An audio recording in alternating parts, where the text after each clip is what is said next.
أرنا الحق حقا وارزقنا اتباعه وأرنا الباطل باطلا وارزقنا اجتنابه اللهم تحب وترضى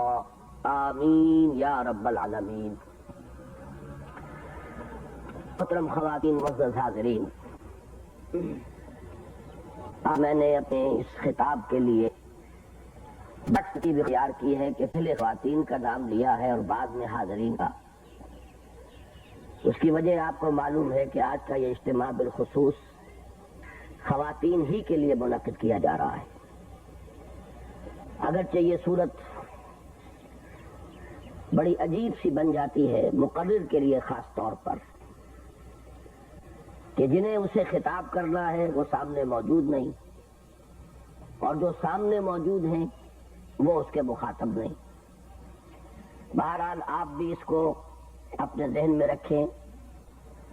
کہ میری اصل گفتگو اس وقت آپ حضرات سے نہیں ہے کہ جو سامنے بیٹھے ہوئے ہیں، آپ حضرات صرف ضمنی طور پر سامع کی حیثیت سے ہیں، میری اصل مخاطب جو ہے وہ خواتین ہیں۔ آج کا عنوان بھی آپ کے علم میں ہے، اسلام میں خواتین کا مقام۔ اس موضوع پر اس سے پہلے بھی میں نے بارہا تقریریں کی ہیں، میری ایک کتاب بھی اس موضوع پر مطبوعہ موجود ہے، کیسٹس بھی ہیں، ویڈیو کیسٹس بھی ہیں، لیکن شاید ہمارے احباب نے یہ کوشش کی ہے کہ میں وہ باتیں کہ زیادہ لمبی تقریروں یا لمبی تحریروں میں آئی ہیں کوشش کروں کہ انہیں مختصر وقت میں جامعیت کے ساتھ آپ کے سامنے رکھوں۔ اسی لیے شاید یہ امام ہو رہا ہے کہ ویڈیو بھی بن رہا ہے، کیسٹس بھی بن رہے ہیں، تاکہ اس کو زیادہ بڑے پیمانے پر پھیلایا جا سکے۔ تو چونکہ آج وقت ہمارے پاس بہت ہی محدود ہے، لہذا نہ تو تکرار ہوگی نہ ہی زیادہ وقت میں تمہید میں لے سکتا ہوں۔ میں براہ راست اپنے موضوع کی طرف آ رہا ہوں کہ اسلام میں خواتین کا جو مقام ہے اس کے اعتبار سے سب سے پہلی بات یہ ہے کہ جہاں تک عزت اور شرف کا تعلق ہے، شرف انسانیت کا تعلق ہے، اس میں اسلام کے نزدیک اور قرآن مجید کی تصریحات کے بموجب کوئی فرق مرد اور عورت میں نہیں ہے، وہ ایک عام مساوات ہے۔ ابھی شاہ صاحب نے بھی جو آیت تلاوت فرمائی ان کے آغاز میں ذکر ہے وَاللَّيْلِ إِذَا يَغْشَى وَالنَّهَارِ إِذَا تَجَلَّى وَمَا خَلَقَ الذَّكَرَ وَالْأُنثَى۔ یہ تو اللہ تعالیٰ کی آیات میں سے، اس کی خلاقی کی قدرت کے شواہد میں سے ہے کہ رات کی تاریکی ہے اور دن کی روشنی ہے، پھر یہ مرد اور عورت اور نر اور مادہ کا فرق ہے۔ البتہ اس کے بعد جب سورت کا مضمون اصل شروع ہوا ان قسموں اور شواہد کے بعد، تو پھر بین سطور میں یہ بات موجود ہے کہ جہاں تک انسان کی سعادت یا شقاوت کا تعلق ہے، خواہ وہ مرد ہو خواہ عورت، اس مابین کوئی فرق نہیں۔ فَأَمَّا مَنْ آتَى وَاتَّقَى وَصَدَّقَ بِالْحُسْنَى فَسَنُيَسِّرُهُ لِلْيُسْرَى۔ جو بھی کیا کرے یا کرے گی جس تقویٰ ہے، جس میں سخاوت ہے، جسے ہر اچھی بات کی تصدیق کرنے کا مادہ ہے، خواہ وہ مرد ہو خواہ عورت، اس کے لیے منزل آسان سے آسان ہوتی چلی جائیں گی، یہاں تک کہ اللہ تعالیٰ اسے سب سے آخری آسان منزل یعنی جنت میں پہنچائے۔ اس کے برعکس وَأَمَّا بَخِلَ وَاسْتَغْنَى وَكَذَّبَ بِالْحُسْنَى فَسَنُيَسِّرُهُ لِلْعُسْرَى۔ اس کے برعکس تیسری بات ہے جس میں بخل ہے، استغنا ہے، بے پرواہی ہے، یہ خیال ہی نہیں کہ کیا حلال ہے کیا حرام ہے، کیا جائز ہے کیا ناجائز ہے، اور اچھی بات یہاں تک کہ سب سے اچھی بات کلمہ طیبہ، اس کا بھی وہ انکار کرنے پر آ جائے تو وہ مرد ہو یا عورت اس کے لیے تنگی پیدا ہوتی چلی جائے گی، مشکلات پیدا ہوتی چلی جائیں گی، آخر کار آخری مشکل ترین جگہ پر اللہ پہنچا دے گا۔ یہی میں نے دو آیات اس وقت تلاوت کی ہیں، سورہ حجرات کی اور سورہ نساء کی۔ سورہ حجرات کی آیت نمبر 13 ہے، سورہ نساء کی آیت، ان دو بھی آیا کہ مرد اور عورت میں انسانیت کے ناطے کوئی فرق و تفاوت نہیں ہے۔ یا ایھا الناس انا خلقناکم من ذکر و انثی وجعلناکم شعوبا وقبائل لتعارفوا اکرمکم عند اتقاکم۔ اے لوگ، ہم نے پیدا کیا ہے تمہیں ایک ہی اور ایک سے، اور تمہیں قوموں میں اور قبیلوں میں تقسیم کر دیا ہے تاکہ ایک دوسرے کو پہچان سکو. باقی اللہ کے ہاں عزت اور شرف کی بنیاد صرف تقویٰ ہے. جتنا زیادہ متقی ہوگا اتنا ہی قابل عزت ہے. اس حق میں تو پھر ایک کسر رہ گئی تھی. یہ انسان پیدا کیا ایک نر اور ایک مادہ سے من ذکر آیا یہ بھی ایک ہی نہیں. گناہ کی آیت میں اس بھی دی یا ایھا الناس اتقوا ربکم الذی خلقکم من نفس واحدۃ وبث منھا رجالا کثیرا ونساء. اے لوگوں اپنے اس رب کا تقوی اختیار کرو جس نے تمہیں ایک ہی جان سے بنایا اور اسی سے اس کا جا بنایا. معلوم یہ ہوا کہ یہ تو ایک ہی وحدت ہے. اسی کو سورہ آل عمران کے آخر میں فرمایا بعضکم من بعض. وہاں آیت مبارکہ جو ہے بڑی عظیم آیت ہے وہ کہ وہاں دعا نقل ہوئی ہے اہل ایمان کی. بڑی طویل دعا ہے آخری رکوع میں سورہ آل عمران کے. اور اس کے جواب میں اللہ فرماتے فاستجاب لهم ربهم انی لا اضیع عمل عامل منکم من ذکر او انثى بعضکم من بعض. تو ان کے پروردگار نے ان اہل ایمان کے دعا کو فرما لی اور ارشاد فرمایا میں تم میں سے کسی بھی عمل کرنے والے کے کسی بھی عمل کو ضائع کرنے والا نہیں ہوں, خواہ وہ مرد ہو خواہ عورت. اور تم ایک دوسرے ہی سے ہو. یعنی ایک ہی باپ کی اولاد میں بیٹے بھی ہیں بیٹیاں بھی ہیں. ایک ہی ماں کے بطن سے بیٹے کی ولادت بھی ہوئی ہے بیٹی کی بھی ہوئی ہے. تو فرق و تفاوت کہاں رہ گیا؟ تو معلوم ہوا کہ شرف انسانیت میں, خیر میں, نیکی میں, بھلائی میں, اس میں کوئی فرق و امتیاز نہیں ہے مرد اور عورت کے درمیان, بلکہ کامل مساوات ہے. اس ضمن میں ایک طویل آیت ہے قرآن مجید کی, وہ میں آپ کو پڑھ کر سنا رہا ہوں کہ اگرچہ عام طور پر قرآن مجید میں خطاب کا صیغہ جو ہے وہ مذکر ہوتا ہے, گویا کہ مردوں سے خطاب ہو رہا ہے, لیکن اس کو عربی زبان میں کہا جاتا ہے برسبیل تغلیب. ایک گروہ کے اندر متعدد قسم کے لوگ شامل ہو تو کسی ایک کا اگر خطاب کر لیا جائے تو شمار ہوتا ہے کہ سبھی سے بات ہو رہی ہے. لیکن یہ مقام ایسا ہے سورہ احزاب کا, بلکہ سورہ احزاب کی آخری آیت کا بھی آج حوالہ دوں گا کہ اس میں اسی بات کو نمایاں کرنے کے لیے کہ نیکیوں میں مرد اور عورت کے مابین کوئی فرق و تفاوت نہیں ہے. اتنی لمبی گردان آپ دیکھیں گے, میرے علم کی حد تک قرآن مجید کسی اور آیت میں اتنی لمبی گردن نہیں ہے کہ دوہرا کر جتنے بھی اوصاف محمود ہیں, پسندیدہ ہیں, ان کو مردوں اور عورتوں دونوں کے ضمن میں ذکر کیا. فرمایا ان المسلمین والمسلمات والمؤمنین والمؤمنات والقانتین والقانتات والصادقین والصادقات والصابرین والصابرات والخاشعین والخاشعات والمتصدقین والمتصدقات والصائمین والصائمات والحافظین فروجهم والحافظات والذاکرین اللہ کثیرا والذاکرات اعد اللہ لهم مغفرۃ واجرا عظیما. آپ اندازہ کیجئے 10 صفات کو دوہرا کر, مومن مرد مومن عورتیں, مسلمان مرد مسلمان عورتیں, فرما بردار مرد فرما بردار عورتیں, صدقہ دینے والے مرد صدقہ دینے والی عورتیں, روزہ رکھنے والے مرد روزہ رکھنے والی عورتیں, اپنی عزت و عفت کی حفاظت کرنے والے مرد اور اپنی عصمت کی حفاظت کرنے والی عورتیں, اللہ کا ذکر کثرت سے کرنے والے مرد, اللہ کا ذکر کثرت سے کرنے والی عورتیں. معلوم ہوا کہ ان تمام بھلائیوں میں خوبیوں میں شریک ہیں عورتیں بھی اور مرد بھی. لہذا اس اعتبار سے کوئی فرق و تفاوت نہیں. البتہ اس سے آگے چل کر, اب میں چونکہ وقت کم ہے اس موضوع پر زیادہ تفصیل میں نہیں جاؤں گا, دوسری بات یہ ہے کہ جہاں تک تمدن کے نظام کا تعلق ہے, اس تمدن کے نظام میں یقیناً اسلام کی روح سے مرد اور عورتیں برابر نہیں ہیں. اس لیے کہ اللہ تعالیٰ نے ان کی جسمانی ساخت کا فرق رکھا ہے, اور جسمانی ساخت ہر ایک کو معلوم ہے.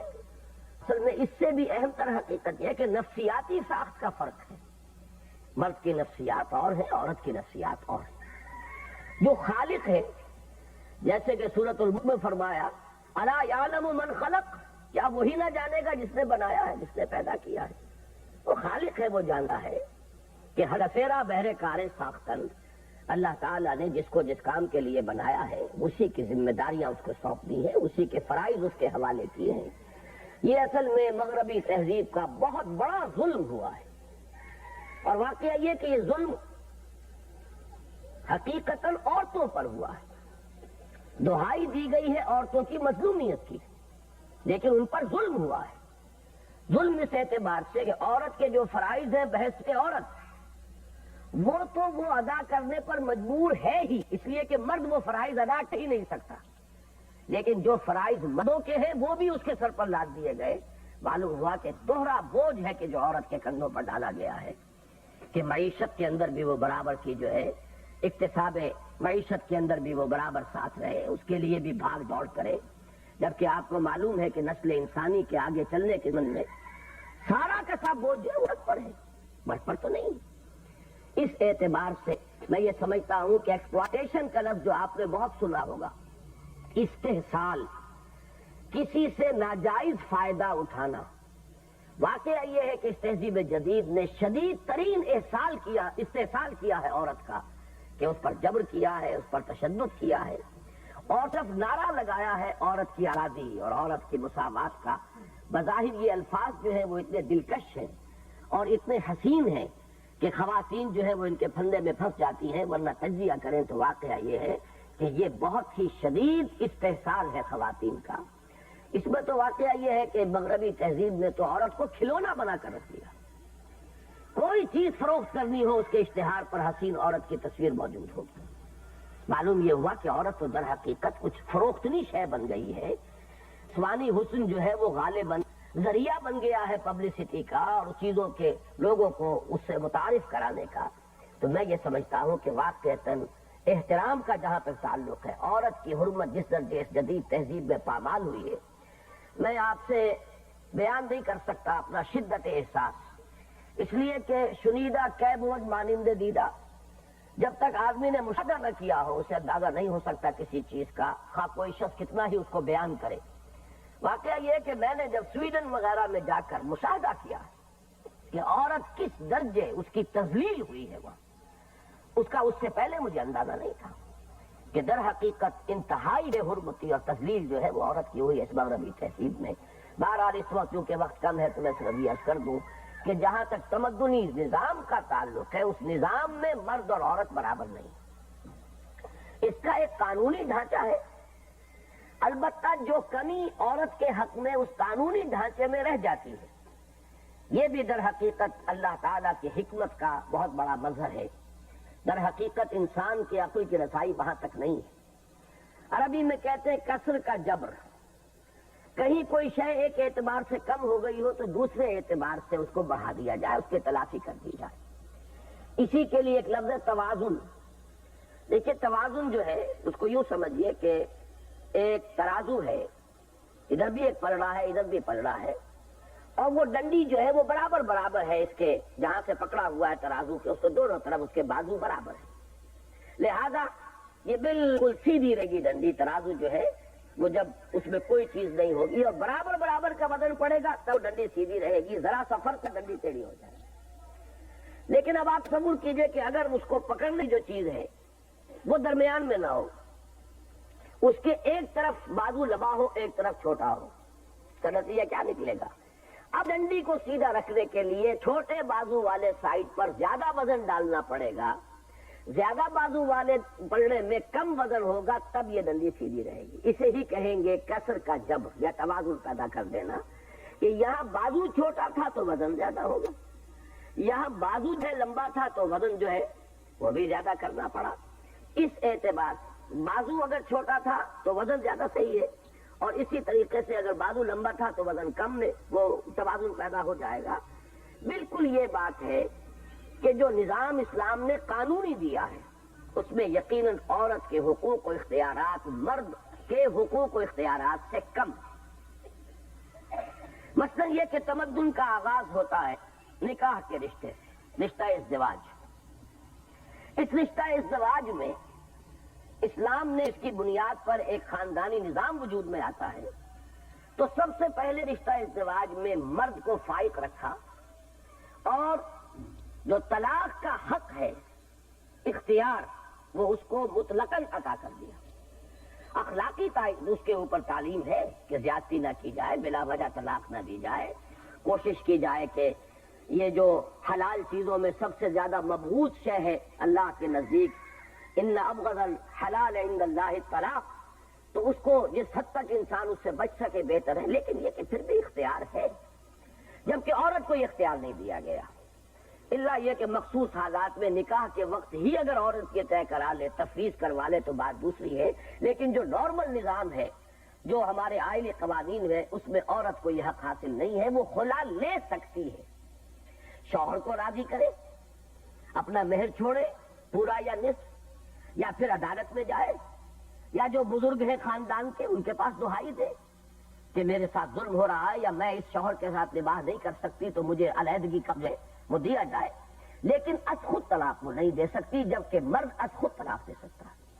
یہی وہ بات ہے جو ہماری آج کل جو جدید ذہن کی بیگمات ہیں ان کے حلق سے نیچے نہیں اترتی، لیکن یہ کہ اسلام میں ماننا پڑتا ہے کہ یہ نظام ہے۔ پھر یہ کہ جو گھر کا نظام وجود میں آیا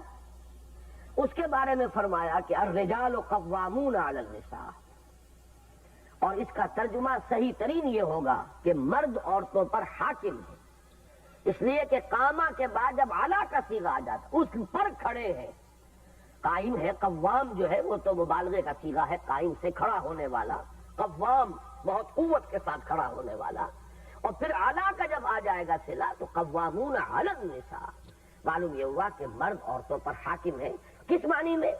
کہ خاندان کا یہ مختصر سا ادارہ جو ہے اس میں بہرحال سربراہی جو ہے وہ مرد کے پاس، عورت کو آپ وزیر کہہ لیں کہ اس گھر کے اندر وزیر کی حیثیت اس کی ہے، پورا جو خاندان ہے اولاد ہے اس میں ظاہر بات ہے کہ والدین ہونے کے اعتبار سے اولاد ذمہ ہے کہ دونوں کا ادب کریں، دونوں کا احترام کریں، بلکہ اس اعتبار سے میں ایک بات ابھی عرض کروں گا کہ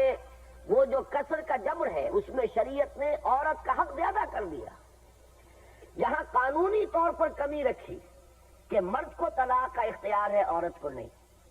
خاندان کے سربراہی مرد کی ہے عورت کی نہیں، وہاں اب اس تلافی جو کی گئی ہے، اس کسر کا جبر جو کیا گیا ہے وہ اس طور سے کہ والدین کے حقوق میں سے مثلا قرآن مجید میں اگرچہ متعدد مقامات پر 4 مقامات میرے سامنے موجود ہیں اس وقت جن میں اللہ تعالیٰ کے حق کے فوراً بعد والدین کے حق کا ذکر ہے، وَقَضَىٰ رَبُّكَ أَلَّا تَعْبُدُوا إِلَّا إِيَّاهُ وَبِالْوَالِدَيْنِ إِحْسَانًا، لیکن 2 مقامات ایسے ہیں کہ جن میں خاص طور پر ماؤں کا ذکر کیا گیا ہے، حملتہ امہ وہنا علی وہن وفصالہ فی عامین ان اشکر لی ولوالدیک، اور اسی کی وضاحت ہمیں مل گئی حدیث نبوی میں کہ حضور سے ایک صحابی نے پوچھا کہ میرے حسن سلوک کا سب سے بڑھ کر مستحق کون ہے؟ آپ نے فرمایا تمہاری والدہ، پھر سوال کیا ان کے بعد کون؟ پھر فرمایا تمہاری والدہ، تیسری مرتبہ پوچھا پھر کون؟ پھر فرمایا تمہاری والدہ، چوتھی مرتبہ پوچھنے پر فرمایا کہ تمہارے والد۔ معلوم یہ ہوا کہ 3 گنا حق ہے ماں کا باپ کے مقابلے میں، ادب، احترام اور خدمت، اس دلجوئی، اس کے اعتبار سے گویا کہ یہ وہ کسر کا جبر ہو رہا ہے کہ قانونی اعتبار سے اگر وہاں کوئی کمی تھی تو اس اعتبار سے اس کی تلافی کر دی۔ یہی وجہ ہے کہ آپ دیکھتے ہیں کہ حدیث نبوی میں علیہ صاحب الصلاۃ والسلام باپ کے قدموں تلے جنت کا تذکرہ نہیں ہے، الجنت و تحت اقدام الامہات، جنت جو ہے وہ ماؤں کے قدموں تلے ہے، اس کو بھی آپ اسی کے حوالے سے سمجھ لیجئے، یہ وہی توازن پیدا کیا جا رہا ہے۔ اسی توازن کی ایک اور شکل ہے کہ بیٹوں کی پرورش پر کسی اجر و ثواب کا کوئی خاص تذکرہ نہیں ہے، یہ تو ٹھیک ہے، ایک انسان اپنی اولاد کو یہ سمجھتا ہے کہ اللہ کی عطا ہے، اللہ کی دی ہوئی چیز ہے، اور اس کا جو بھی حق مجھ پر ہے اس کے پرورش کے لیے، پالنے کے لیے، پوسنے کے لیے، اس کی ضروریات پوری کرنے کے لیے، وہ چاہے بیٹا ہو چاہے بیٹی ہو، اس کے لیے بھاگ دوڑ سکتا ہے یہ سمجھ کر کہ اللہ کی طرف سے مجھ پر ذمہ داری عائد کی گئی ہے، تو خواہ وہ بیٹا ہو خواہ بیٹی ہو، دونوں کے اعتبار سے اجر لے گا انسان کو۔ ویسے یہ کہ طبعی محبت کے تحت تو جانور بھی اپنے اولاد کی پرورش کرتے ہیں اور خبر گیری کچھ کرتے ہیں، انسان میں وہ اللہ تعالیٰ نے بہت ہی زیادہ مادہ رکھ دیا ہے، لیکن یہ ہے کہ اس میں اگر انسان سمجھ کر رہا ہو کہ ادھر حقیقت اللہ کی طرف سے عائد شدہ حقوق میں ادا کر رہا ہوں، یہ اللہ کی امانت ہے میرے پاس۔ یہی وہ ہے کہ جو اولاد بچپن میں فوت ہو جاتی ہے کہ جو آپ پڑھتے ہیں دعائے جنازہ جس میں مانگتے ہیں اس میں کیا ہے؟ اللہ جعلنا فن جعلنا اجرا فرن وجعلہ لا شیئا مشفعا، پروردگار یہ بچہ تو نے دیا تھا، تیری امانت تھی، میں جو بھی محنت کی ہے، پالا پوسا ہے، ہم نے جو اس پر مشق جھیلی ہے، پروردگار تو اس کو ہمارے لیے آخرت میں ذخیرہ بنا دے، اجر کا ذریعہ بنا دے۔ معلوم یہ ہوا کہ چونکہ تیری شے سمجھ کر ہم نے یہ کام کیا، اگر تبھی محبت کے تحت ہو تو پھر تو اجر آپ اس کے کلیم کر ہی نہیں سکتے۔ تو اس اعتبار سے تو لڑکے اور لڑکی میں کوئی فرق نہیں، لیکن یہ کہ آگے چل کر ساری احادیث کے اندر لڑکیوں کے پالنے پوسنے کے بارے میں ہے۔ کہیں آتا ہے کہ جس نے 2 بچیوں کو بھی بڑی یعنی دلی محبت کے ساتھ پالا پوسا، پروان چڑھایا، تعلیم اور تعلیم دی، اور وہ جوان ہوئی، تو وہ دونوں اس کے لیے اوٹ بن جائیں گی قیامت کے دن کہ جہنم میں نہیں جانے دیں گے، سترم من النار، اوٹ اور پردہ بن جائیں گی جہنم۔ اور بعض روایات میں تو ایک جی کے بارے میں بھی یہ بات بات ہوئی۔ تو معلوم یہ ہوا کہ ایک ہے قانونی نظام، ایک ہے یہ اخلاقی نظام۔ قانونی نظام میں وہ کیوں فرق رکھا گیا، وہ بھی بڑی ہی سیدھی سی بات ہے، منطقی سی بات ہے۔ اگر آدمی ضد پر ڈٹائی پر نہ آئے تو عقل سلیم اسے قبول کرے گی، اور وہ یہ ہے کہ کسی بھی ادارے کے 2 سربراہ بالکل مساوی اختیارات والے نہیں ہو سکتے۔ بد انتظامی ہوگی، خراب ہوگا، نظم قائم رہ ہی نہیں سکتا، اس لیے کہ 2 سربراہ ہو گئے۔ تو اسی لیے آپ مینیجنگ ڈائریکٹر کسی لمیٹڈ کمپنی میں ہی پائیں گے، ڈائریکٹر 50 بنا دیا آپ۔ اسی طریقے سے محکمے ہیں تو ان میں ڈائریکٹر اوپر ایک ہوگا، deputy director, assistant director, joint director, جتنے چاہے بنا لیں۔ لیکن یہ کہ اوپر جا کر اگر ایک سربراہ نہیں ہے، ایک کی مرضی، ایک کی ثوابدید، ایک کی جو بھی ترجیحات ہیں، اگر وہ بروئے کار نہیں آتی تو نتیجہ یہ نکلے گا کہ فساد رونما ہو جائے گا، نظم قائم نہیں رہ سکتا۔ بلکہ اس دلیل کو اللہ تعالیٰ نے توحید کے لیے، اپنی توحید کے لیے اس دلیل کو استعمال فرمایا ہے کہ اگر اس کائنات میں ایک سے زیادہ خود ہوتے لفظ تو ان دونوں میں فساد پیدا ہو جاتا، ہنگامہ ہوتا، یہ نظم قائم ہی نہ رہتا۔ اس لیے کہ ایک کی مرضی کچھ اور ہے، دوسری کی مرضی کچھ اور ہے، ایک کی رائے کچھ اور ہے، دوسری کی رائے کچھ اور ہے۔ تو یہ ڈسپلن، یہ جو توازن، یہ جو آپ دیکھتے ہیں کہ بال برابر فرق واقع نہیں ہو رہا، جس کرے کے لیے جو بھی مدار طے کر دیا گیا ہے وہ اسی کے اندر تیر رہا ہے، یہ کیسے ہوتا؟ اگر ایک سے زائد ارادے اور ایک سے زیادہ بااختیار شخصیتوں کا عمل دخل یہاں پر ہوتا، یہ توحید کی دلیل۔ اسی کے اعتبار سے خاندانی نظام میں بہرحال بحیثیت انسان شرف میں، نیکی میں، خیر کے بنیادی کاموں میں کوئی فرق نہیں مرد اور عورت کے درمیان، لیکن جہاں تمدن کا نظام بنے گا وہاں یقیناً وہ برابر نہیں ہے۔ اس کی میں مثال ایک اور بھی دوں، اس سے بھی بات جو ہے بڑی آسانی سے سمجھ میں آ جاتی ہے کہ دیکھیے دونوں مرد، یہاں تو عورت اور مرد کا مسئلہ ہو رہا ہے، مرد ہیں دونوں، ایک افسر ہے ایک چپراسی ہے، مرد ہونے کے اعتبار سے دونوں برابر، انسان ہونے کے اعتبار سے دونوں برابر، ملک کے شہری ہونے کے اعتبار سے دونوں برابر، افسر کا بھی ایک ہی ووٹ ہوگا اور چپراسی کا بھی ایک ہی ووٹ ہوگا۔ شہری ہونے کے اعتبار سے بھی کوئی فرق نہیں، یہ نہیں افسر کے 10 ووٹ ہوں گے اور چپراسی کا 1 ووٹ ہوگا، ہر اعتبار سے برابر۔ لیکن جہاں تک اس دفتر کے نظم کا تعلق ہے یہ برابر نہیں۔ اگر وہ چپراسی کہے کہ مجھے بھی وہی اختیارات ملنے چاہیے جو اس افسر کو ملے ہوئے ہیں، تو ہر شخص جو ہے وہ سمجھ لے گا کہ وہ تو پھر نظام ہی نہیں سکتا، ناممکن ہے۔ یہ تو وہ لوگ نہیں کر سکے کہ جنہوں نے مساوات ہی کے نام پر نوع انسانی جو مجموعی عمر ہے اس کے کم سے کم 70 برس ضائع کر دیے۔ یہ جو روس میں انقلاب آیا تھا 1917 میں، اور اب وہ وہاں سے پسپائی اختیار کر رہے ہیں اور مان رہے ہیں اپنی غلطیوں کو اور توبہ کر رہے ہیں اور رجوع کر رہے ہیں، تو سب سے بڑھ کر تو مساوات کا نعرہ انہوں نے لگایا۔ تاریخ انسانی میں اس سے زیادہ بڑے پیمانے پر مساوات کا نعرہ کبھی نہیں لگا۔ لیکن آپ کو معلوم ہے کہ ان کے ہاں بھی یہ تو نہیں ہو سکتا تھا کہ ایک جنرل اور ایک سپاہی برابر ہو جائیں اختیارات میں، ہاں میں بھی برابر نہیں تھے۔ یہ ضرور ہے کہ ان کے ہاں وہ فرق و تفاوت نہیں رہا جو امریکہ میں رہا ہے کہ ایک طرف امیر ہے اور ارب روپے کا مالک ہے، ایک طرف غریب ہے اور حیوانی سے پر زندگی بسر کر رہا ہے۔ امریکہ میں آج بھی یہ شکل نظر آ جائے گی، لیکن روس میں یہ نہیں تھا کم سے کم۔ لیکن وہ مساوات کے بالکل برابر کر دیے جائے ناممکن ہے۔ جرنیل جرنیل رہے گا، سپاہی سپاہی رہے گا، جرنیل کے اختیارات اپنی جگہ ہوں گے، سپاہی کے فرائض اپنی جگہ ہوں گے، اس کے اپنے حقوق ہوں گے۔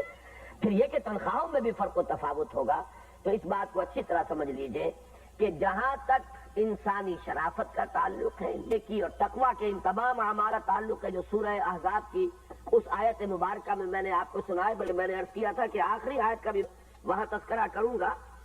اس سورہ مبارکہ کا جو ایک خاص مزاج ہے، اس میں یہ مردوں اور عورتوں کا ذکر ساتھ ساتھ جو آیا ہے بار بار، وہی آپ کو اس کی آخری آیت میں بھی ملے گا۔ لِيُعَذِّبَ اللَّهُ الْمُنَافِقِينَ وَالْمُنَافِقَاتِ وَالْمُشْرِكِينَ وَالْمُشْرِكَاتِ وَيَتُوبُ اللَّهُ عَلَى الْمُؤْمِنِينَ وَالْمُؤْمِنَاتِ وَكَانَ اللَّهُ غَفُورًا رَحِيمًا، تاکہ اللہ تعالیٰ عذاب دے منافق مردوں کو بھی، منافق عورتوں کو بھی، مشرک مردوں کو بھی، مشرک عورتوں کو بھی، اور تاکہ اللہ تعالیٰ توبہ قبول فرمائے اپنے مومن بندوں کے بھی اور اپنی مومن بندیوں کے بھی۔ تو معلوم یہ ہوا کہ یہ جو دو صورتیں ہیں، یہ نوٹ کر لیجئے، سورہ نور اور سورہ احزاب، یہ معاشرتی نظام سے متعلق قرآن مجید میں جامع ترین صورتیں ہیں، انہی میں احکام سطر اور حجاب کے، اس اعتبار سے ان کا ایک خصوصی مقام ہے، اور یہی وجہ ہے کہ آپ یہاں دیکھ رہے ہیں کہ اس طریقے سے تکرار کے ساتھ 10 اوصاف پہلے بیان کیے گئے اور اختتام پر بھی علیحدہ علیحدہ، مومنین، مومنات، منافقین، منافقات، مشرکین، مشرکات۔ دوسری بات جو میں نے عرض کی کہ جہاں تک نظام کا اور تمدن کا تعلق ہے، اس میں یہ برابر نہیں ہے، ہمیں یہ بات کھل کر کہنی ہے، ہمیں کوئی اس میں حجاب نہیں ہونا چاہیے، اس لیے کہ یہ ہمارے دین کی تعلیمات ہیں، ہمیں ان سے جو بھی بات سامنے آتی ہے اسے قبول کرنا چاہیے اور دھڑلے کے ساتھ اس کا اعلان کرنا چاہیے، چاہے دنیا ہمیں دقیانوسی کرے۔ اس اعتبار سے ضرورت ہے کہ ایک اعتماد پیدا ہو ہمارا اس کتاب پر اور محمد الرسول اللہ صلی اللہ علیہ وسلم۔ مجھے ایک واقعہ یاد آیا کہ بعض صحابہ نے حضور کے سامنے ایک مسئلہ رکھا کہ یہ یہودی جو ہے ہمیں چھیڑتے ہیں، چڑھاتے ہیں کہ تمہارے نبی تمہیں بڑی چھوٹی چھوٹی باتوں کی تعلیم دیتے ہیں۔ حضور صلی اللہ علیہ وسلم نے فرمایا تم ان سے کہو کہ ہاں وہ ہمیں استنجا کرنا بھی سکھاتے ہیں، اس لیے کہ یہ بھی انسانی زندگی کا ایک حصہ ہے، طہارت نہ ہو تو پوری زندگی کے اندر ایک خباثت پیدا ہو جائے گی، لہذا وہ تو ہمیں طہارت کے اصول بھی بتاتے ہیں، استنجا کرنا بھی سکھاتے ہیں۔ تو یہ اعتماد ہونا چاہیے کہ بجائے اس کے کہ لوگ جو ہے وہ آپ کے اوپر حاوی ہو جائے کچھ نعرے لگا کر، آپ کو چاہیے کہ جو اپنی بات ہے، جو کتاب و سنت کی تعلیمات ہے، اس پر دھڑلے کے ساتھ، پورے اعتماد کے ساتھ قائم رہے اور پوری جرأت کے ساتھ اس کا اعلان کرے۔ اب میں آتا ہوں تیسری بات کی طرف۔ دینی معاملات میں ایک تو مسئلہ وہ ہے، نماز ہے، روزہ ہے، حج ہے، عمرہ ہے، صدقہ ہے، یہ تمام جو چیزیں ذکر ہے، یہ تمام چیزیں جو ہیں جن کا ذکر سورہ احزاب کی اس آیت میں آیا،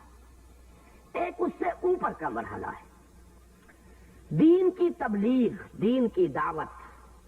اور دعوت اور تبلیغ سے بھی اونچا ایک مرحلہ ہے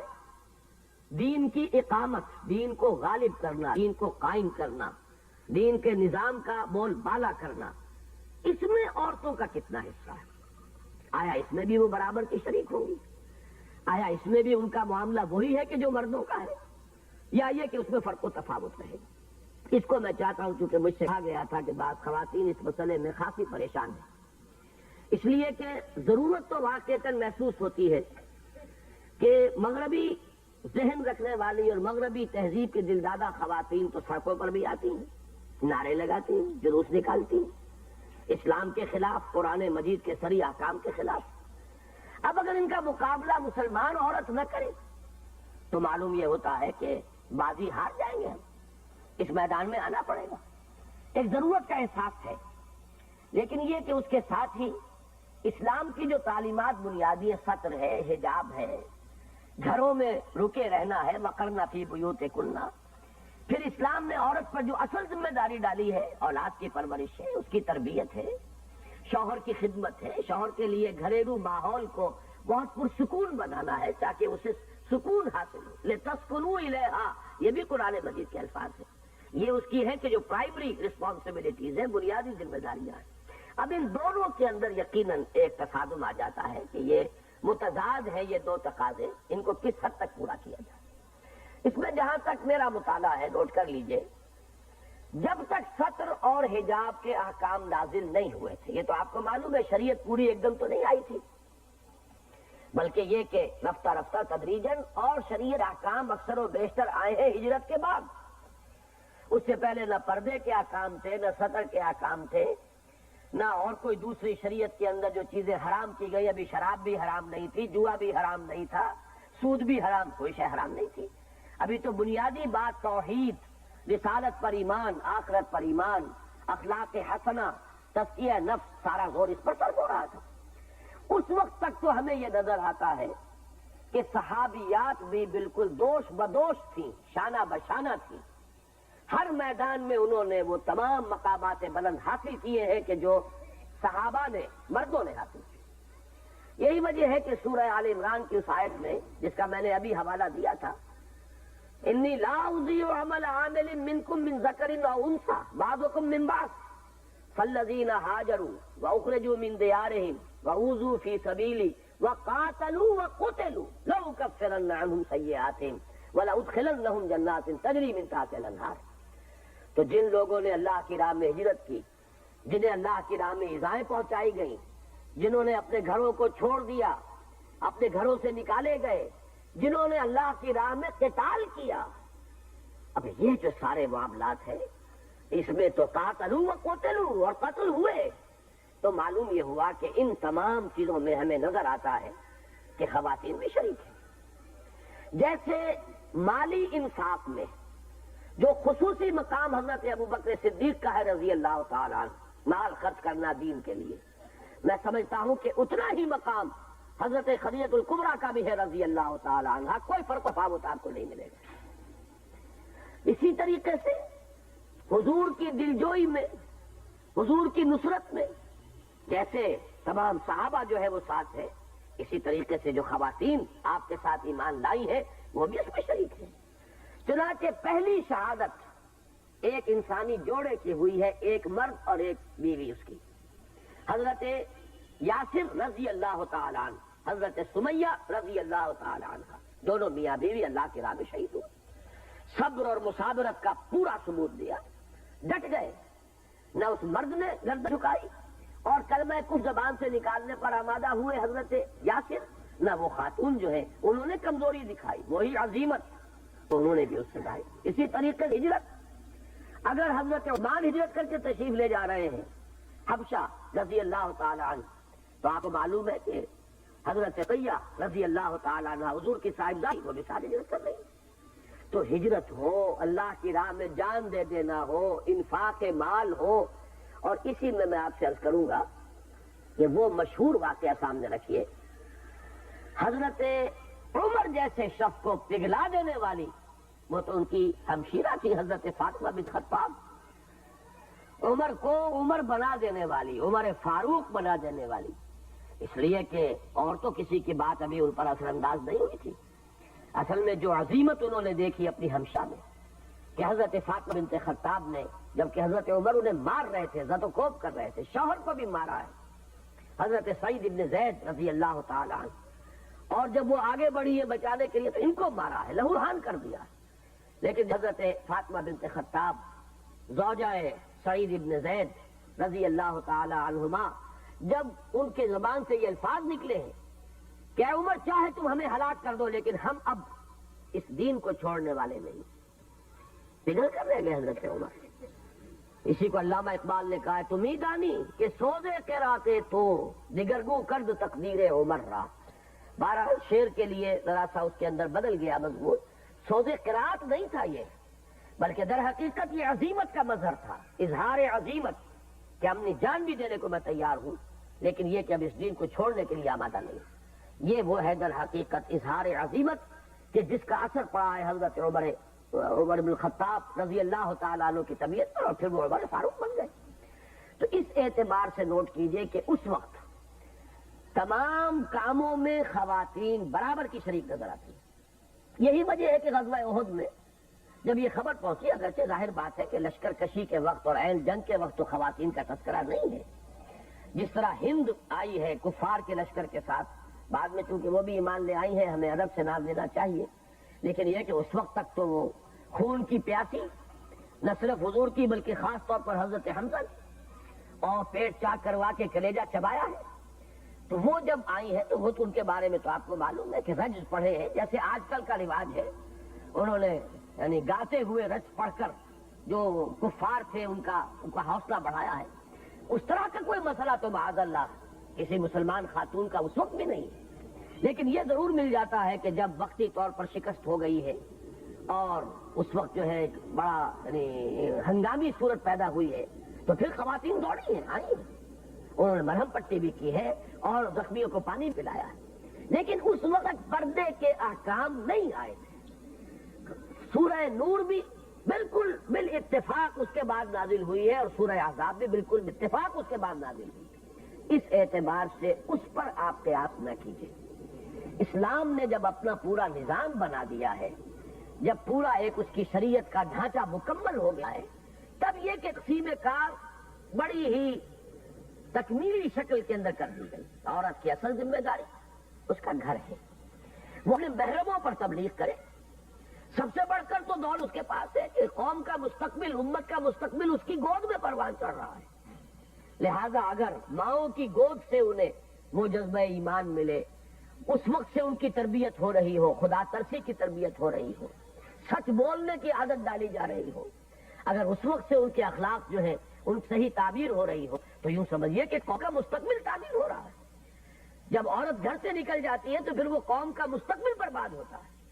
اس اعتبار سے اصل ذمہ داری تو یہی رہے گی، اپنی گھریلو ذمہ داریاں، اپنی اولاد کی ذمہ داریاں، ان کی تربیت۔ لیکن یہ کہ جیسا کہ میں نے عرض کیا، بھائیوں میں بھی تو کوئی ہو سکتا ہے جو جس طریقے سے عمر فاروق آخر ایک فرد تھے لیکن ایک فرد لاکھوں کے برابر تھا، اگر وہ ایک خاتون کی تبلیغ کے ذریعے سے اگر اس کی قسمت بدل گئی، دیگرگو کرد تقدیریں ابھر رہا، تو کوئی خاتون اپنے بھائیوں، بھتیجوں، بھانجوں، جو بھی ان کے قریب کے عزیز ہیں، جن سے کوئی پردے کا معاملہ نہیں ہے، کوئی حجاب کا مسئلہ نہیں ہے، ان میں تبلیغ کرے۔ پھر خواتین ہماری آبادی کا نصف ہے، لیکن خواتین کے ضمن میں بھی بہت زیادہ ایکٹیویٹی نہیں ہو سکتی ہماری خواتین کی، اس لیے کہ بہت وقت لگائیں گی تو ظاہر بات ہے گھریلو ذمہ داریاں جو ہے اس کو نقصان پہنچے گا۔ البتہ یہ ضرور ہے کہ خاص عمر کے بعد عورت کو فراغت ملتی ہے، چھوٹے بال بچوں کا جو بھی اس وقت بوجھ ہوتا ہے وہ ختم ہو جائے، اس کے بعد اگر کوئی خاتون جو ہے وقت نکالتی ہے، آرگنائز کرتی ہے، تو اس میں کوئی چیز حرام نہیں ہے، کوئی چیز ایسی نہیں ہے کہ مطلقاً منع کر دیا گیا ہو۔ لیکن جو بات میں کہہ رہا ہوں وہ یہ ہے کہ جو ہمارا تمدن کا ایک ڈھانچہ ہے، جو نظام ہے، جو تقسیم کار ہے، اس اعتبار سے بہت زیادہ ایکٹیو ہونا، بہت زیادہ لگنا، بہت زیادہ گھر سے باہر رہنا، یہ چیز جو ہے ہمارے اس فلسفے میں فٹ نہیں بیٹھتی۔ جو بھی نظام شریعت کا بنا دیا گیا ہے ہمیں اسی کو کرنا چاہیے، اور اس میں جتنی بھی گنجائش نکل آئے اس کے اندر ضرور کام کیا جائے۔ البتہ یہ ہے کہ ایک وقتی ضرورت کی دلیل سے ہم اس کے اندر خود زیادہ سے زیادہ گنجائشیں پیدا کرتے نہ چلے جائیں، بلکہ کوشش کریں کہ ہم پیروی کریں اس شے کی جو ہمیں دی گئی ہے۔ اسی ضمن میں اب چوتھی بات میں عرض کروں گا کہ یہ جب گھریلو نظام ہمارا یہ ہے، تمدن کا نظام یہ ہے، مزید برآں دین کے کام کے ضمن میں بھی خواتین کا یہ دائرہ ہے کہ جو شریعت نے معین کیا ہے۔ اسی میں وہ واقعہ سنا دینا چاہتا ہوں کہ جو میری کتاب میں تو موجود ہے کہ غزوہ خیبر کے موقع پر چند خواتین نکلی اور حضور کے علم میں آیا کہ کچھ خواتین بھی غزوے میں شرکت کے لیے آ گئی، طلب فرمایا، وضاحت طلب کی، کیا معاملہ ہے؟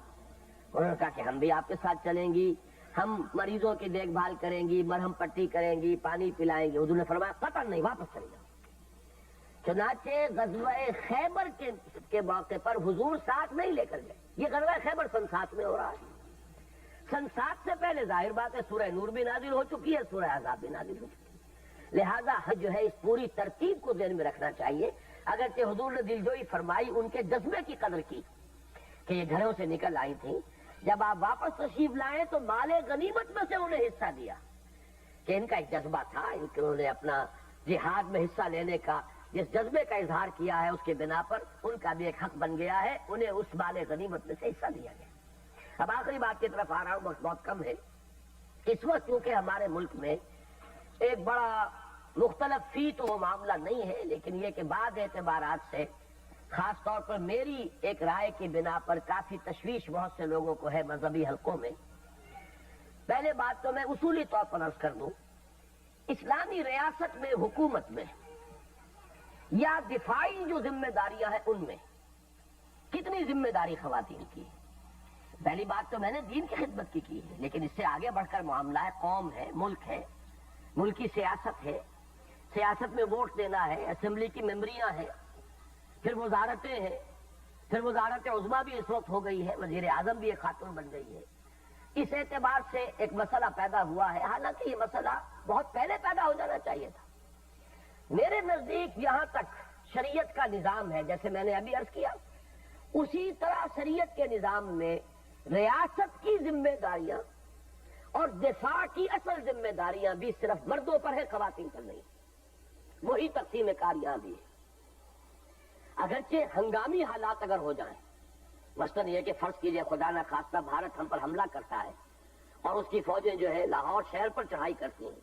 اس وقت تو ہو سکتا ہے کہ ہمیں ایک ایک گھر کو، جیسے اسٹالن گراڈ کا ڈیفنس کیا تھا روسیوں نے جرمنوں کے مقابلے میں، ایک ایک گھر کو مورچہ بنایا، اسی طریقے سے ہو سکتا ہے کہ کوئی ایسا مرحلہ آ جائے کہ ایک ایک گھر کو مورچہ بنا کر دفاع کرنا پڑے، اس کے لیے خواتین کو تیار کیا جائے، اس میں کوئی حرج نہیں، لیکن وہی پردے کے اندر رکھتے ہوئے، ان تمام حدود و قیود کی پابندی کراتے ہوئے، جیسے کالجز ہمارے پردہ مال کے اندر ہوتے ہیں خواتین کے، اسی طریقے سے وہاں پر اگر ان کی ٹریننگ ہو تو اس میں کوئی حرج نہیں، لیکن یہ کہ فوج میں ان کو بھرتی کیا جائے، محاذ میں انہیں بھیجا جائے، یہ بہرحال اسلام کی تعلیم جو ہے اس کے مطابق نہیں۔ اگرچہ کوئی مجھ سے پوچھے صاحب بتائیے کہاں حرام لکھا ہے، تو میں کوئی آیت یا کوئی حدیث صریح تو سوائے وہ غزوہ خیبر کے وقت کا جو واقعہ میں نے ابھی آپ کے سامنے عرض کیا ہے، اس کے سوا قرآن مجید سے تو خاص طور پر کوئی صریح جو ہے آیت نہیں ملے گی، لیکن یہ کہ ایک نظام ہے ہمارے دین کا۔ اسی طریقے سے جو ملکی معاملات ہیں، جو حکومت کے معاملات ہیں، ان میں بھی جہاں تک میں سمجھ پایا ہوں واللہ عالم، کیونکہ پھر میں عرض کر رہا ہوں اس میں صریح بات تو کوئی موجود نہیں ہے، میں حرام مطلق اسی لیے نہیں کہہ سکتا کہ کوئی صریح حکم جو ہے کہ یہ نص قرآنی ہے، اس کی بنا پر یہ چیز بالکل حرام مطلق ہو گئی، میں نہیں کہہ سکتا، لیکن نظام جو ہے اس کے اعتبار سے اس پورے فلسفے کو سامنے رکھیے تو میرے نزدیک تو زیادہ سے زیادہ گنجائش ووٹ دینے کی بنتی ہے۔ اس سے آگے الیکشن لڑنا، اسمبلیوں میں جانا، وزارتیں چاہے وہ چھوٹی ہو چاہے بڑی ہو، یہ سب اسلام کے مزاج کے خلاف ہے، اسلامی تعلیمات کے منافی ہے۔ ووٹ کا معاملہ یہ ہے کہ ملکی مسائل ہیں، ان کے بارے میں خواتین بھی بہرحال سوچیں، غور کریں، اپنے گھروں میں رہ کر بھی وہ سوچ سکتی ہیں۔ تعلیم بھی ہم ان کے لیے انتظام کریں گے، اللہ تعالیٰ نے ہمارے ہاتھ میں اس کا اختیار دیا کہ ان کے مدرسے، ان کے کالج، ان کی یونیورسٹیاں بھی علیحدہ ہوں۔ تعلیم میں بھی یہ دیکھیں گے کہ جو ان کے فرائض جو ہیں طبعی اور فطری فرائض، ان سے زیادہ مناسبت رکھنے والے علوم ہیں وہ پڑھائی جائیں۔ سب سے پہلے تو دین پڑھایا جائے، اور پھر یہ کہ بچوں کی تربیت ہے، حفظان صحت کے معاملات ہیں، جس کو آپ کہتے ہیں ہوم اکنامکس کا معاملہ ہے، یہ تمام چیزیں کہ جو ان کے طبعی فرائض جو ہیں ان سے زیادہ مناسبت رکھنے والی وہ چیزیں ان کو تعلیم دی جائے، علیحدہ ان کے انسٹیٹیوشنز ہوں۔ لیکن یہ ہے کہ اس میں میرے نزدیک زیادہ سے زیادہ ملکی مسائل کے بارے میں سوچنا، غور کرنا اور پھر ووٹ دے دینا، اس حد تک تو میں جہاں تک سمجھ سکا ہوں وہ اس نظام کے منافی نہیں ہوگا۔ اس کی وجہ بھی ہے، میرے پاس ایک دلیل ہے۔ حضرت عمر رضی اللہ تعالیٰ عنہ کے انتقال کے بعد جو 6 افراد معین کر دیے گئے تھے اب خلافت کے فیصلے کے لیے، ان میں سے 3 حضرات کو وڈرا کر گئے کہ ہم تو ہم اس چیز کے لیے تیار ہی نہیں، اس ذمہ داری کو اٹھانے کے لیے۔ اب 3 رہ گئے، حضرت علی، حضرت عثمان، حضرت عبد الرحمن ابن عوف رضی اللہ تعالیٰ عنہ۔ حضرت عبد الرحمن ابن عوف نے یہ آفر دے دی کہ اگر آپ دونوں معاملہ میرے ہاتھ میں دے دیں ثالثی کے طور پر تو میں بھی وڈرا کر جاتا ہوں۔ دونوں راضی ہو گئے، ٹھیک ہے آپ فیصلہ کر لیجیے۔ اب انہوں نے کچھ وقت لگایا، جو وقت لگایا وہ استصواب کیا، بچوں سے بھی جا کے پوچھا حضرت علی کے بارے میں تم کیا کہتے ہو، حضرت عثمان کے بارے میں تم کیا کہتے ہو، اس لیے کہ مزاج تو ہوتا ہے، کس کو دیکھتے ہی بچے بھاگ جاتے ہیں اور کس کو دیکھ کر بچے قریب آتے ہیں، کس میں بچوں کے لیے شفقت ہے اور کس میں ہیبت ہے، یہ بھی ہے، اس لیے کہ مزاج کا جو ہے اس میں ظہور ہوتا ہے۔ اور خواتین سے بھی پوچھا، رائے لی۔ اس اعتبار سے میں سمجھتا ہوں کہ اگر حضرت عبد الرحمن ابن عوف رضی اللہ تعالیٰ عنہ کو اس عمل کو ہم سامنے رکھیں تو جہاں تک ووٹ دینے کا معاملہ ہے خواتین کا بھی اس استصواب کی حد تک وہ صحیح ہوگا۔ باقی یہ سارا نظام مغربی ہے، اس کا اسلام سے کوئی تعلق نہیں۔ اسمبلیوں میں جانا 6 معنی دارت ہو، اور پھر یہ کہ وزیر بننا۔ لیکن اس وقت جو مسئلہ ہمارے ہاں بن گیا ہے وہ خاص طور پر ایک سیاسی مسئلہ بن گیا، اور وہ اس لیے بن گیا کہ وزیر اعظم بن گئی پیپلز پارٹی کی، اس وجہ سے۔ ورنہ وہ لوگ جو اسلامی جمہوری اتحاد کے جو رہنما ہیں وہ خواتین کو الیکشن لڑواتے رہے، اب بھی الیکشن لڑواتے، ان کے ممبر ہونے پر اعتراض نہیں کیا، ان کے وزیر ہونے پر بھی اعتراض نہیں کیا، وزیر تو ہمارے ہاں سب سے پہلے صدر ایوب خان کے زمانے میں بیگم زاہدہ خلیق الزمان جو ہے وزیر بنائی گئی تھی. اس کے بعد سے آج تک پروونشل کیبنٹ ہو اور چاہے مرکزی جو ہے وہ وزارت تو کوئی نہ کوئی خاتون موجود. تو ظاہر بات ہے کہ وزیر اپنے عہدے اپنے محکمے کی سربراہ ہوتی ہے کہ نہیں, یا ہوتا ہے, لیکن آپ نے ہوتی ہے کر دیا اس کو. تو جب وہاں معاملہ جو ہے اس طریقے پر چلا ہے تو وہ چیز ہے در حقیقت جو منطقی طور پر یہاں پہنچی ہے. لیکن یہاں پھر میں وہی بات کہہ رہا ہوں, میرے پاس کوئی نص قطعی موجود نہیں ہے جس کی بنا پر اسے حرام مطلق کہا جائے. البتہ نظام ہے دین کا ایک, وہ نظام ہمارے سامنے پورا ہے, اس کی تعلیمات ہے, ترجیحات ہے, تقسیم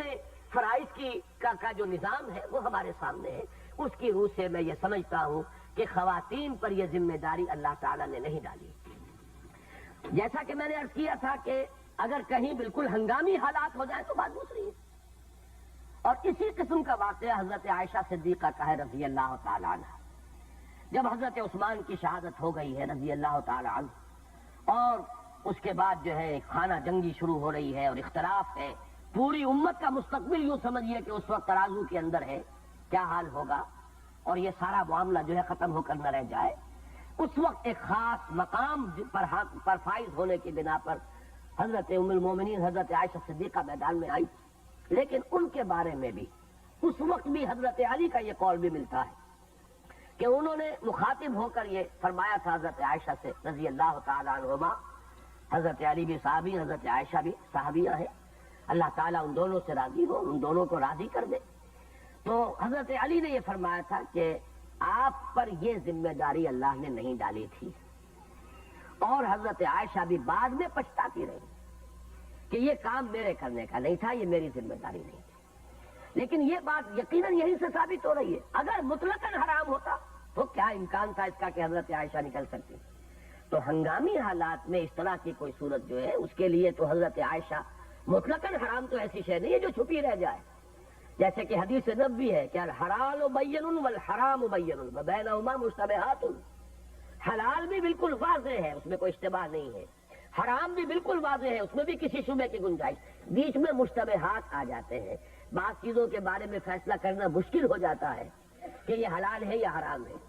تو ہمیں تو تعلیمیں دی گئی ہے کہ جو شخص مشتبہات سے بھی بچے گا وہی اپنے دین کی حفاظت کر سکے گا. اس اعتبار سے میں سمجھتا ہوں کہ حضرت عائشہ صدیقہ کسی حرام مطلق کا ارتکاب تو نہیں کر سکتے, اس کا تو ہم امکان بھی تسلیم نہیں کر سکتے جو ان کا مقام و مرتبہ اس کے اعتبار سے. البتہ یہ ہے کہ یہ ضرور محسوس ہوا کہ انہیں بھی کہ یہ چیز در حقیقت اس درجے کی نہیں تھی جس درجے کی میں نے اس کو سمجھا ہے, اور اگر میں یہ نہ کرتی تو کوئی حرج نہیں تھا. اسی سے میں اس سے بات کر رہا ہوں کہ یہ ذمہ داریاں خواتین پر اسلام نے نہیں ڈالی. اسلام میں اصل ذمہ داری جو ہے در حقیقت وہ ہے گھر کی, وہ ذمہ داری وہ ہے اولاد کی پرورش, جس کے لیے کہ علامہ اقبال کا وہ شعر بہت پیارا ہے کہ بطول باش و پنہا شوزی عصر کہ در آغوش شبیر بگیری. بطول یعنی حضرت فاطمہ زہرا رضی اللہ تعالی عنہا, ان کا اتباع کرو, ان کے نقش قدم پر چلو. یہ مسلمان خاتون مسلمان بچیوں سے حضرت علامہ اقبال خطاب کر رہے ہیں. بطول باش و پنہا شوزی عصر, اس زمانے سے اپنے آپ کو چھپا لو. مراد کیا ہے؟ اس زمانے کے رجحانات, اس زمانے میں جو خیالات, جو تصورات, جو نعرے, جو مرد و زن کی مساوات کا ایک فلسفہ جو اس پوری دنیا میں پھیل گیا ہے, اس سے چھپ جاؤ, اپنے آپ کو بچا لو.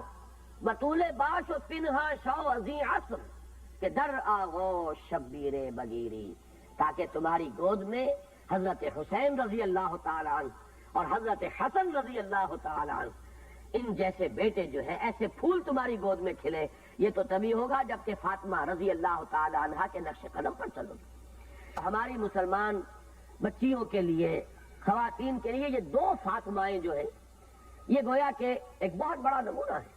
ویسے تو ازواج مطہرات ہیں اور وہ نمونہ ہے تمام مسلم خواتین کے لیے. یہی وجہ ہے کہ سورہ احزاب میں وہ آیت آئی ہے لقد کان لکم فی رسول اللہ اسوۃ حسنہ, اور وہی اسی میں ازواج تفصیل سے آیا ہے. اس لیے کہ حضور صلی اللہ علیہ وسلم کی شخصیت اور سیرت ہے. ظاہر بات ہے کہ عورت کے لیے عورت ہونے کے اعتبار سے اسوہ نہیں ہے.